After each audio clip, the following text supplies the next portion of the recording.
Bonjour et bienvenue à tous sur le point marseillais, Marseillaises et Marseillais. J'espère que vous allez bien en ce 2 janvier 2024. Et oui, nous sommes le 2 déjà. On enlève le chapeau, il fait chaud là-dessous et on va aborder l'actualité ensemble comme d'habitude. Il y aura un petit peu de point mercato, une petite piste, une idée de mercato, un bon plan mercato, quelques anecdotes croustillantes.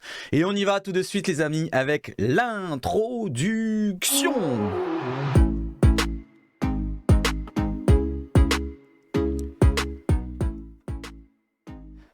Alors on y va tout de suite sur quoi? Sur le gagnant d'hier pour le joueur mystère. Donc le joueur mystère c'était bien Xavier Gravelaine. Il est passé par l'OM et par les Puputes. Donc voilà, bravo à Nicolas Bercheux qui remporte donc cette place sur la roue pour le tirage qui aura lieu le 15 janvier pour gagner un maillot. Alors vous allez me dire, mais t'as pas de maillot aussi? Mais si, j'ai des maillots, regardez. J'ai 2 maillots là, voilà, donc il y a un maillot extérieur, je vous le montre. Et un maillot à domicile. Voilà, donc celui qui gagnera le 15 janvier recevra un des 2 maillots. Voilà, donc sur la roue du maillot du 15 janvier. Allez, maintenant, je vais vous montrer le joueur mystère. Et non, pas le joueur mystère, puisque c'est autre chose que je vous montre. Regardez, il faut deviner où est le ballon, comme c'est marqué, comme c'est inscrit ici. Alors je vous laisse ça 2 secondes, voilà, n'hésitez pas à faire pause et à contempler l'image. Proposez-moi dans les commentaires n'importe quelle lettre A, B, C, D, ça va jusqu'à L je crois la dernière. Voilà, donc là c'est Klos contre le Panathinaikos qui s'apprête à faire une tête et on voit qu'il y avait encore Guendouzi. Et autre chose, pour le maillot, il y aura un site, vous pouvez aller sur un site avec un coupon réduction, un code SHF, c'est Air de Foot. Je vous mettrai un exemple de commande en fin de vidéo pour ceux qui sont intéressés pour acheter des maillots pas trop chers. Alors certes, c'est pas des maillots officiels, mais je vais vous préciser ça en fin de vidéo. Restez jusqu'au bout, comme ça peut vous intéresser si vous voulez faire des cadeaux à moindre coût. Au lieu de payer un maillot à 100 balles, vous payez 26 balles. C'est beaucoup moins cher, c'est intéressant. Allez, maintenant on part sur l'actualité, on part tout de suite sur quoi? Sur quelque chose qui nous tient à cœur à tous les amis marseillais. C'est l'anniversaire de Basile Boli, notre étoile, qui nous a amené notre étoile justement. Joyeux anniversaire à Basile qui a 57 ans aujourd'hui. Voilà, donc et il y a une autre personne aussi qui a 37 ans juste en dessous. Vous voyez, c'est Loïc Rémy. J'ai mis cette photo du côté de Twitter. Je trouve qu'elle est plutôt bien faite. Voilà les amis, bon anniversaire à Basile et n'hésitez pas à le dire dans les commentaires. Ça fait toujours plaisir. On ne sait jamais s'il passe par ici. Et je l'inviterai à l'interviewer directement chez Sebache Foot, pourquoi pas. Basile, si tu me regardes, tu es le bienvenu. J'enchaîne justement avec l'éphéméride et d'autres personnes qui sont nées donc le 2 janvier. Donc il y a Basile Boli, Loïc Rémy, Jean-Claude Tonda, je ne connaissais pas, et Jean-Pierre Destrumel. Voilà, bon anniversaire à vous. Allez, on enchaîne avec l'actualité, celle de l'OM, l'Olympique de Marseille sur sa chaîne YouTube, qui nous met la vidéo des tifos. Voilà, si vous voulez voir tous les tifos de l'année 2023, pas de la saison 2022-2023 ou 2023-2024, c'est l'année de fin 2022-2023 à, vous avez compris. Donc voilà, donc vous avez tous les tifos pratiquement en 2 minutes 48. N'hésitez pas, c'est magnifique. Donc sur la chaîne YouTube de l'OM, gratuit. Allez, j'enchaîne avec autre chose, justement, avec du côté magnifique, c'est le maillot de e-sport de l'OM. Voilà, donc là, on a Pierre-Emerick Aubameyang qui présente ça sur le compte Twitter de l'Olympique de Marseille. Je vous l'ai mis de côté avec une belle personne, voilà, qui vous le montre de plus près, et magnifique Elena, qui joue donc à l'e-sport et qui nous montre le maillot, donc e-sport. Je trouve qu'il est magnifique. N'hésitez pas à me donner une note dans les commentaires de ce maillot-là et est-ce que vous l'achèteriez? Normalement, il devrait sortir le 8 janvier, si je ne me trompe pas, la date d'anniversaire de mon fiston qui aura 19 ans. Voilà, n'hésitez pas à me dire dans les commentaires si vous achèteriez ce maillot. Je parle du maillot, les amis, hein, que du maillot. Allez, on enchaîne justement avec les maillots et la vente des maillots, le classement de vente des maillots sur le site foot.fr. Voilà, donc l'Olympique de Marseille est premier sur la saison 2023-2024 devant les Puputes, devant le Real, devant City, devant le Barça, la Juve, Liverpool, Bayern Munich, Arsenal et le RC Lens. Ça fait plaisir. Allez, on parle maintenant des choses qui vous intéressent peut-être, le sportif, avec François-Régis Mug, qui, voilà, on a une précision de OM Inside qui a relayé l'équipe, qui nous précise que la décision de François-Régis Mug, c'est de rester de rester à l'Olympique de Marseille. Cette décision vient du joueur lui-même, qui n'a reçu aucune garantie de temps de jeu de la part de Gattuso et de l'Olympique de Marseille. Donc il a choisi de lui-même de ne pas aller à la CAN, le Camerounais. Et la sélection camerounaise, justement, pourrait saisir la FIFA pour demander la suspension de François-Régis Mugg tant que la sélection camerounaise, poursuivra son parcours dans la CAN. Je trouve ça vraiment dégueulasse de la part du Cameroun. Je pense que François-Régis Mugg n'aurait peut-être pas servi à grand-chose du côté du Cameroun. Il s'est dit, est-ce que je vais avoir ma chance avec la sélection A ? Non, peut-être pas. Donc je préfère m'imposer à l'OM, au moins avoir du temps de jeu, on ne sait jamais avec les absents qu'il y aura, Iliman Ndiaye, Ismaïla Sarr et tant d'autres, plutôt que d'aller à la CAN et de perdre mon temps à aller là-bas. Peut-être qu'il aurait fait une grande CAN, je ne sais pas. Mais en tout cas, n'hésitez pas à réagir là-dessus. Qu'est-ce que vous en pensez sur François-Régis Mugg, les amigos? Justement, on parle de la CAN et on parle d'Amin Harit, qui a répondu du côté des RMC. Alors, ça nous intéresse peut-être pas, mais c'est Amin Harit, c'est un joueur de l'OM. Il nous donne son avis sur les favoris. Je vais vous le lire vite fait, comme ça peut vous permettre de savoir un petit peu si vous voulez suivre la CAN. D'ailleurs, je commenterai quelques matchs, quelques rencontres de la CAN sur YouTube et sur Twitch. Et il nous dit, Amin Harit, du côté du micro de RMC Sport, c'est le Sénégal qui a gagné la dernière Coupe d'Afrique des Nations. Ça, on le sait. Donc, ils sont favoris. Effectivement, ils ont un bel effectif. Après, je pense qu'on a une très très bonne équipe, nous aussi. Je parle du Maroc. J'aime bien le Maroc. Moi, je pense que ça fait partie des favoris et j'aime bien le Maroc. D'ailleurs, j'ai un maillot du Maroc que je dois offrir. Il y a la Côte d'Ivoire aussi qui organise la compétition. Faut pas les oublier, les Ivoiriens. Ils organisent la compétition. Faut pas oublier l'organisateur.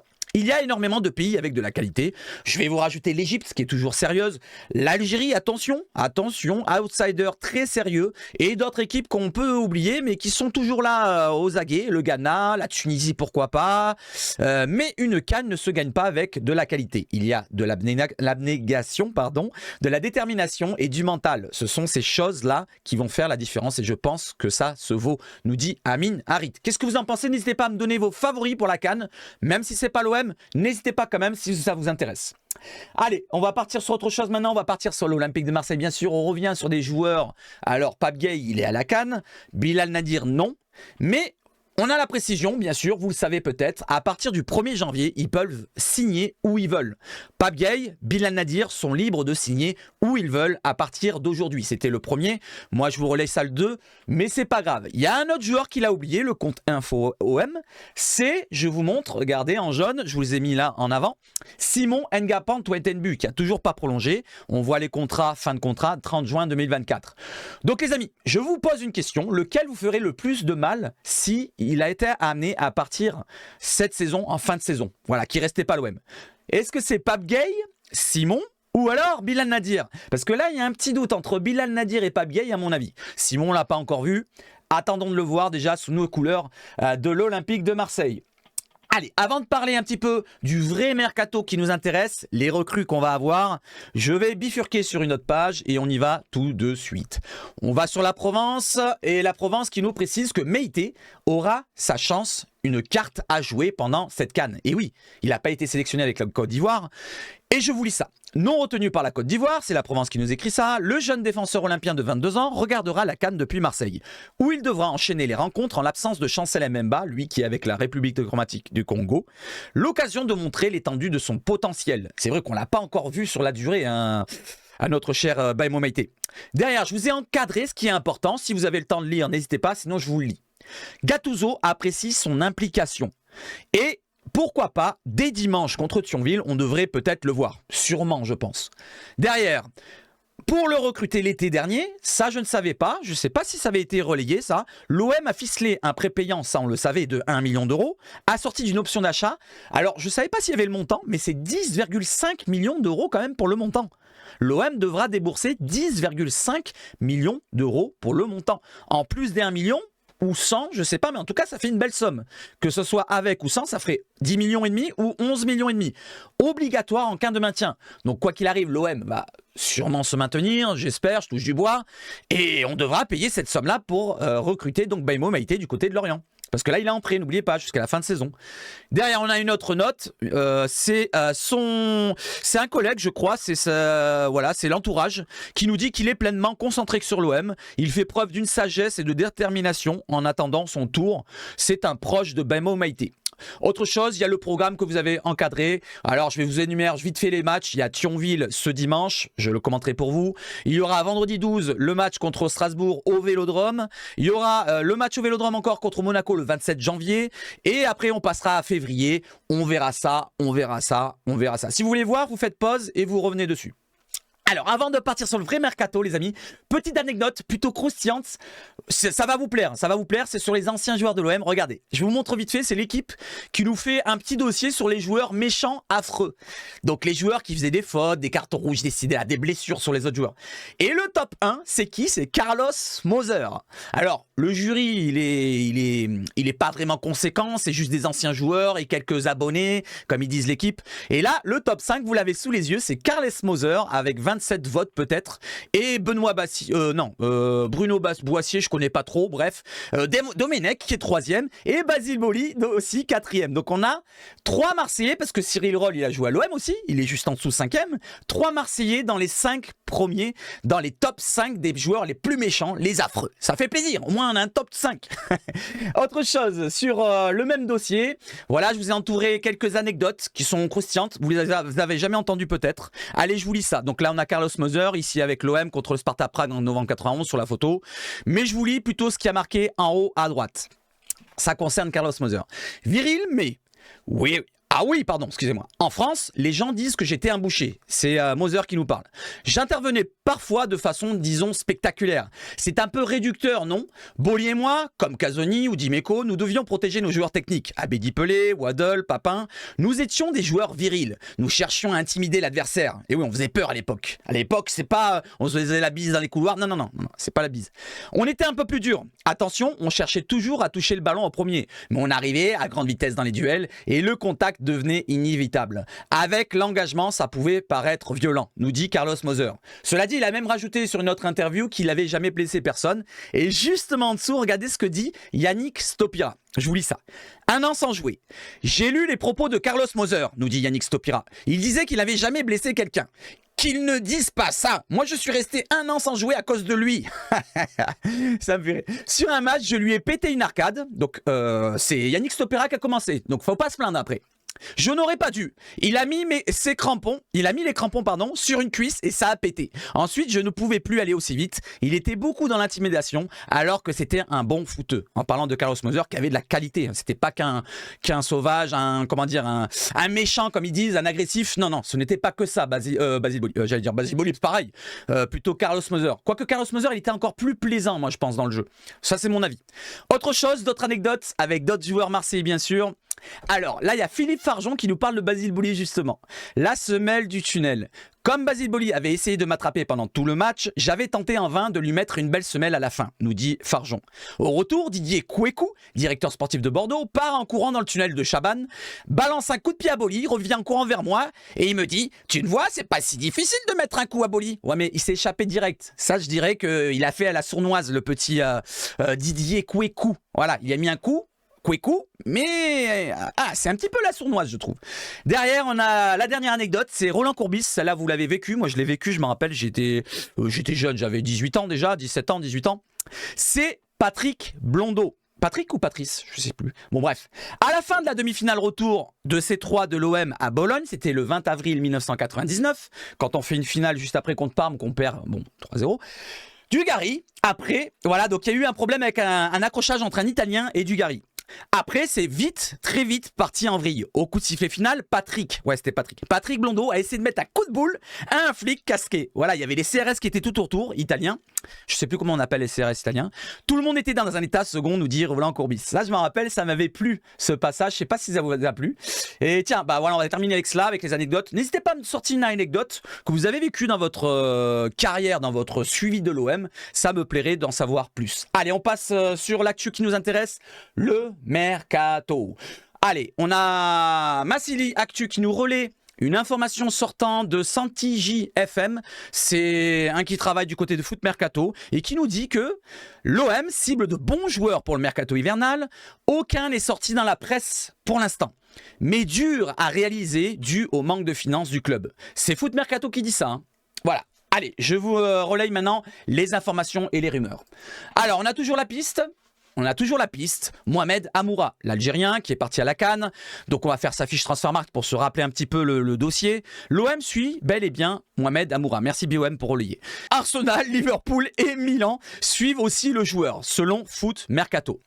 Derrière, voilà la piste.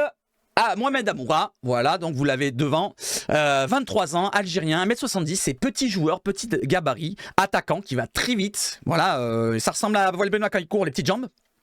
19 sélections avec l'Algérie, 5 buts, 10 millions de valeur Transfermarkt déjà. Attention, on va regarder plus bas, vous allez voir la courbe comme elle monte. Et son contrat se termine en 2027 du côté de l'Union Saint-Gilloise, un club en Belgique. On descend un petit peu pour voir sa fiche. Alors, vous avez l'âge, 23 ans, je vous l'ai dit, attaquant, avant-centre, pied droit, c'est un droitier. Il a une option supplémentaire d'1 an dans son contrat, donc il peut re-signer jusqu'en 2028 s'il se sent bien en Belgique. Et ça serait un problème pour encore l'acheter plus tard. Avant-centre, ailier gauche, milieu offensif, voilà ces postes qu'il peut pourvoir comme joueur. Regardez la courbe là où il y a marqué 10 millions d'euros pour sa valeur. Regardez la courbe comme elle monte d'un coup cette année. C'est un truc ahurissant quoi. On ne voit pas sur les autres joueurs et je pense que ça va encore monter parce que quand on regarde ses stats, ces prestations de cette saison, 25 matchs cette saison, toutes compétitions confondues, 17 buts quand même, 17 pour 3 passes décisives. C'est quand même assez conséquent et il a même marqué en Europa League. Je l'ai mis en jaune, c'est pour vous montrer qu'en Europe aussi, il s'impose. Il a marqué contre Liverpool pour vous parler. Allez, on enchaîne. N'hésitez pas à me dire, Mohamed Amoura, voilà, on revient dessus. Vous le voulez ou pas, c'est vous qui choisissez. Même s'il est à la CAN, il faut penser à l'avenir. Après, il a que 23 ans. Voilà, donc il faut penser. Si on a un coup à faire, qu'on peut le faire, et malheureusement qu'il n'est pas là pendant 5-6 matchs, allez, on va passer next. Mais si on l'a juste après, il pourra nous permettre d'avoir une autre solution offensive. Ça serait bien peut-être. Sûrement même. Allez, une autre piste, vous l'avez entendu peut-être dans la journée, celle de Nemanja Matic. Alors souvenez-vous-en ce que j'avais dit la dernière fois, quand RMC avait relayé l'information comme quoi il n'était pas bien du côté de Rennes, et ça fait 10 jours. Il y a 10 jours, je vous avais fait une vidéo, une quotidienne, et je vous avais dit, tiens, pourquoi pas ? Je me demande si l'OM ne s'intéresserait pas à lui. Et là, regardez ce qui a marqué. Voilà, donc la vraie raison, ce qui était le problème pour Matic, c'était ses enfants. Il ne trouvait pas d'école pour ses enfants. Je vous rappelle qu'il est serbe, alors peut-être qu'il recherche une école serbe. Je ne sais pas s'il y en a sur Marseille, mais pourquoi pas. Bon, allez, je vous lis ça. Selon Ouest France, c'est un média de l'ouest de la France. L'OM serait sur Nemanja Matic, l'international serbe, ancien joueur de Manchester, on va voir sa fiche après, qui souhaite quitter Rennes cet hiver. En revanche, Lyon aurait de l'avance sur ce dossier. Maintenant, on va voir sa fiche Transfermarkt. Donc Nemanja Matic, c'est un vieux joueur, ancien, expérimenté, 35 ans, serbe, 1m94, très grand gabarit, donc peut-être qu'il s'est ramolli avec l'âge en plus. Milieu défensif. Il jouera devant la défense, je pense. 48 sélections avec la Serbie, 2 buts. 30 juin 2025 pour son contrat du côté du Stade Rennais. Sa valeur Transfermarkt, 3,5 millions d'euros. Mais ça, c'est pas très important. On descend derrière. Voilà, vous avez toute l'information que vous voulez. Donc, son contrat jusqu'en 2025, comme je l'ai dit, du côté du Stade Rennais, c'est un gaucher. Il a une bonne patte gauche encore. 3,5 millions. Son poste préférentiel, c'est 10 milieux défensifs, mais il peut jouer juste un cran au-dessus du milieu central. Son contrat équipementier, c'est Puma. À noter aussi, pourquoi pas, l'OM aussi. Derrière ses prestations, on descend un petit peu, c'est 19 rencontres cette saison en Ligue 1 pour 3 passes décisives en 1400 minutes. C'est pas si ridicule que ça quand on voit d'autres milieux défensifs de Ligue 1. Derrière, je sais pas vraiment comment le juger, je l'ai vu 1 ou 2 fois, moi, j'ai vu qu'il était plutôt dans les meilleurs de l'équipe de Rennes. Alors, Rennes cette année, c'est pas ouf. Donc, est-ce qu'on peut juger ça bon ou pas bon? N'hésitez pas à me dire ce que vous en pensez pour Matic. Et on va finir sur un truc sur Matic, c'est son salaire. Son salaire, regardez, qui peut poser problème. Alors là, il est en jaune, bon, c'est pas grave, je le remets en bleu. Voilà, c'est 3 millions par an ou 250 000 euros par mois. Du côté de Rennes, je trouve ça rédhibitoire. Pour l'instant, l'OM cherche des joueurs à salaire réduit. Donc, à moins d'un effort du côté de Matic, je ne le vois pas venir. Ça, c'est mon avis. Voilà, c'est mon avis. Après, peut-être qu'il y a eu une visée de la part de l'OM, un intérêt, mais pas plus que cela. Ils l'ont dit du côté de son entourage, on veut 250 000. Ils leur ont dit, ben, allez voir ailleurs si on y est. Voilà. Et justement, quand on dit allez voir ailleurs si on y est, il y a la Minute OM qui nous précise que, selon lui, l'OM ne s'intéresserait pas, ne serait pas sur Matic. N'hésitez pas à réagir sur Matic, est-ce qu'il vous intéresserait? Alors, regardez pas trop son âge. J'ai vu que certains disaient « Ouais, il est cramé, 35 ans, 40 ans, 25 ans, j'en sais rien. » Mais oh, les joueurs à 35 ans, parfois, s'ils sont bien, ils sont sérieux tout le long de leur carrière, même à 38 ans, ils sont encore bons. Ça, faut le comprendre. Des joueurs de cette qualité, bon, là, peut-être qu'il est moins bon, lui, mais je sais pas. Mais les joueurs qui ont joué des grands clubs, United et tant d'autres, ils ont quand même un suivi plus sérieux que des joueurs de pacotille qu'on trouve en Ligue 1 parfois. Ça, je le dis ça, et c'est du sérieux ce que je dis là. Donc, n'hésitez pas à donner votre avis sur Matic. Allez, j'enchaîne avec maintenant quoi? Les amis? Avec les idées de Mercato et les bons plans Mercato. Voilà, il n'y avait pas beaucoup de vraies rumeurs, vraies infos. Et selon Foot Ball Club de Marseille, j'avance. Alors, on est sur un focus d'un joueur, un milieu terrain, qui s'appelle Adalberto Carrasquilla. Voilà, Carrasquilla. C'est un joueur panaméen. Donc, ça permettrait d'être le collègue de pourquoi pas Murillo, les amis. Donc, le joueur qui joue actuellement du côté de la MLS à Houston, c'est un milieu de terrain, 1m70, donc petit gabarit, 24 ans. Alors là, il y a une erreur, hein. Ils se sont trompés, Football Club de Marseille, on verra sur sa fiche Transfermarkt, il a 25 ans, pas 24. 3 millions de valeur Transfermarkt, les amigos. Donc, ils auraient dû voir peut-être l'âge, hein, Football Club. Hey, du sérieux.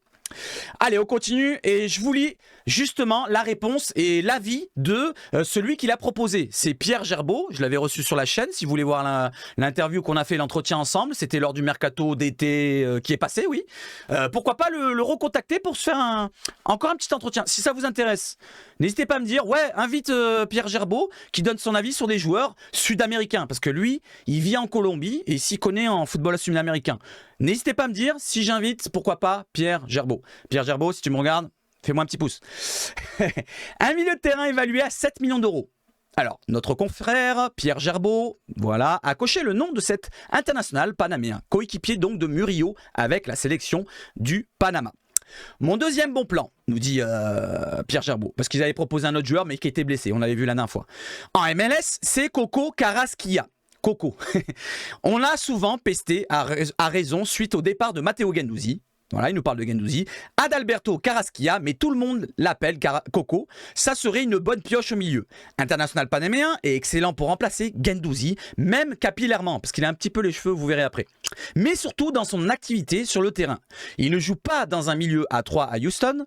Mince, la page est descendue. Il ne joue pas dans un milieu à Houston. Pardon, excusez-moi, c'est descendu, je redescends. Il serait excellent à l'OM. C'est un joueur décisif, il est très présent offensivement, il a marqué quelques buts, il a donné des passes décisives, 4 buts et 9 passes décisives, toutes compétitions confondues. Il est technique, je l'ai vu faire un magnifique fouetté de l'extérieur avec le Panama. Il peut renforcer un secteur qui va être en déficit pendant la CAN avec les absences d'Ounahi et de Gueye. Il a 24 ans, non, il a 25 ans. Il est passé par une petite division en Espagne, avec, vous allez voir le club, je ne me rappelle plus exactement, mais c'est en Liga 2. C'est un sacré joueur en MLS qui a une grosse activité, qui pourrait bien s'adapter à la Ligue 1. En termes de football, ça peut coller avec des joueurs comme Harit. Il sent le foot, ça peut être un coup à 7 à 8 millions d'euros, mais je pense qu'il va bientôt venir en Europe. Donc c'est à ce moment-là qu'il faut se positionner sur ces joueurs. Il ne faut pas attendre qu'ils viennent en Europe, en Liga ou je ne sais pas où, dans un plus gros club, pour ne plus l'avoir. Il faut peut-être se positionner dessus. Pour ceux qui connaissent le joueur Carrasquilla, n'hésitez pas à me donner votre avis si c'est intéressant.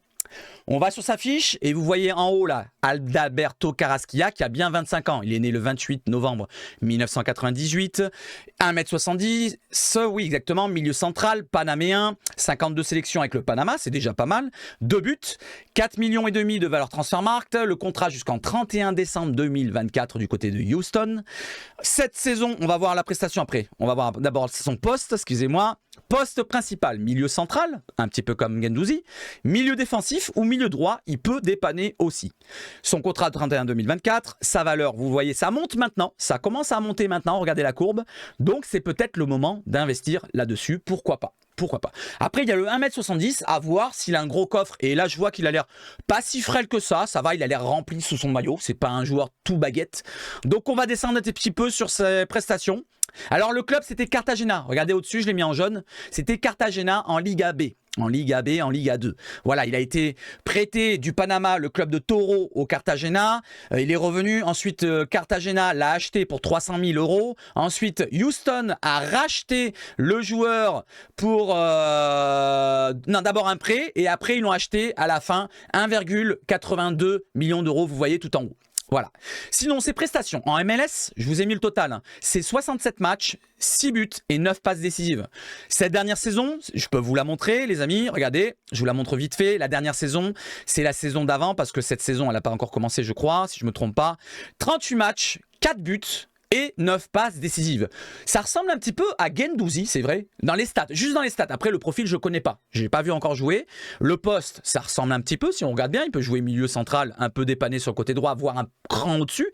Et derrière, dans les stats, si vous regardez les stats de Guendouzi la première année avec Sampaoli, il a plus de 10 passes décisives et 4, 5, 6 buts, je ne sais plus. Donc, qu'est-ce que vous en pensez? Un joueur comme ça, pas si cher que ça. Dans le salaire, je pense pas que ça va toucher des milliers, des cents. Ça va toucher très très peu. Il joue en MLS, c'est pas des gros salaires à part les grandes stars. Donc ça serait un coup intéressant, pourquoi pas, les amigos. Voilà, ça c'était la seule petite piste, info, rumeur, non, petite idée plutôt, bon plan pour ce mercato. N'hésitez pas à m'en proposer dans les commentaires, les amis. N'hésitez pas à réagir, hein. Allez, c'est pas terminé. Je vous demande maintenant, n'hésitez pas dans les commentaires aussi à me faire des prédictions de cette saison. La saison n'est pas terminée. N'hésitez pas à me faire une prédiction sur cette fin de saison et pourquoi pas sur le début de saison prochaine. Qu'est-ce qui va se passer pour l'OM selon vous pendant cette année 2024? On vient de la commencer, on est le 2 janvier. N'hésitez pas à faire comme ils disent sur BOM. Faites-moi 3 prédictions. À la limite, si vous en avez que 2 dans la tête, par exemple l'OM gagne la Ligue 1, pourquoi pas, on ne sait jamais. On en est loin. Ou gagne la Coupe de France, gagne l'Europa League. Ou alors on termine 8e, je ne sais pas. Faites-moi vos prédictions de la saison et de l'année. Allez, j'enchaîne avec... Avec quoi? Avec les maillots. Alors justement, les maillots, j'en ai parlé tout à l'heure. Vous avez vu tout à l'heure. Maintenant, je vous montre le site. C'est ce site-là. Par exemple, je vous montre un exemple. Hein. C'est ce R2 Foot. Ça s'appelle R2 Foot. Voilà, vous aurez dans la description, je vous mets le lien. Si vous voulez y aller dessus, n'hésitez pas. Vous cliquez sur un maillot. Par exemple, je clique sur celui de l'OM. Voilà, j'ouvre la page. Je mets ma taille. Vous voyez le prix, c'est 26 €. Je mets ma taille vite fait. Donc là, vous la voyez pas, mais je la mets, c'est un L. Voilà. Je mets pas de patch. Hein. Vous pouvez mettre des patchs, mais je vous conseille pas de patcher et de faire les flocages. C'est tous les sites comme ça, R2 Foot, Maillogo, maillogo.com et tous les sites comme ça, les flocages, je peux vous dire que ça part en sucette au bout de quelques lavages. Maillogo, carrément le maillot il s'est fendu en deux. Donc là, pour l'instant, mes maillots, ils ont tenu le coup. En point de vue qualité textile. Le flocage, j'ai pas tenté le coup. Mais si vous voulez tenter, n'hésitez pas. Voilà, donc j'ai commandé, je fais la commande, ajouter au panier. On ajoute au panier. Je vous montre comment ça fonctionne, hein, juste pour le code promo. Ensuite, je vais dans commander. Vous voyez que là, j'ai un maillot taille L de l'OM à domicile. Je commande 26 €. On y va. Let's go cacao. J'aime bien le dire.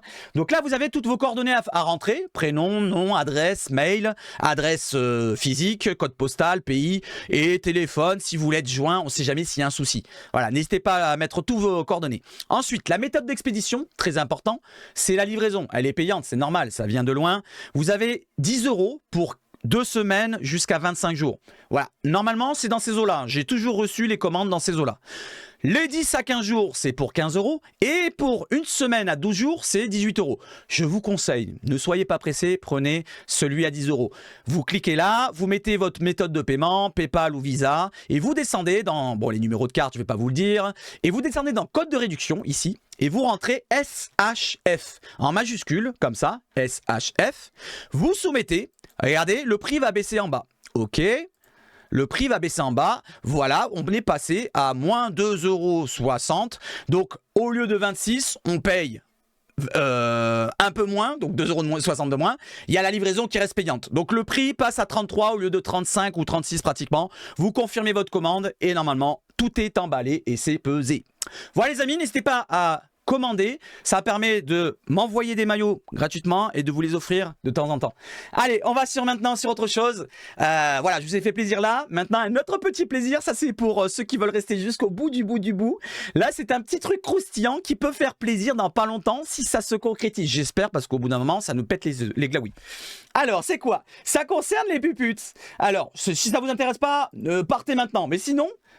pourquoi ça se met pas en merde? Bon bref, tout ce que j'avais mis en jeu jaune, dommage. Bon bref, alors le PSG, le Qatar aurait fait pression sur le gouvernement français. Alors, je ne sais pas si vous le savez, Nasser El Khelaifi est poursuivi par la justice pour une histoire de séquestration. Alors, je vous le montre en bas, ici, voilà. Pour une histoire, il est accusé, voilà, les accusations d'enlèvement, séquestration et torture d'un lobbyiste franco-algérien qui aurait volé des enregistrements liés à la vie privée de Nasser El Khelaifi, dans le but de le faire chanter pour plusieurs dizaines de millions d'euros. Voilà, il a 3 juges d'instruction du tribunal de Paris qui ont été désignés pour enquêter sur cette affaire-là. Et là, regardez ce qui a marqué là, le président du PSG serait resté enfermé dans son avion aujourd'hui afin de fuir un contrôle policier et ainsi éviter cette affaire-là et éviter qu'on saisisse et qu'on perquisitionne son domicile et saisisse ses téléphones dans le cadre de l'enquête que je vous ai expliqué maintenant. Voilà les amis, j'espère que ça va se concrétiser, j'espère qu'il va être jugé équitablement. Voilà, je vais pas dire que s'il a rien fait qu'il mérite quelque chose, quoi qu'il mérite, juste parce qu'il est à Paris il mérite. Mais s'il a fait vraiment quelque chose qui a marqué là-dessus, enlèvement, séquestration et torture, il mériterait d'avoir de la tôle et de payer et que le club soit radié à vie de la Ligue 1, pardon. Voilà les amis. On a terminé, je pense que j'en ai fait assez aujourd'hui. J'espère que ça vous a plu aujourd'hui. N'hésitez pas, on est de plus en plus nombreux. Je vois que vous commentez toutes les vidéos, ça me fait plaisir, ça me fait chaud au cœur. Commentez, likez, abonnez.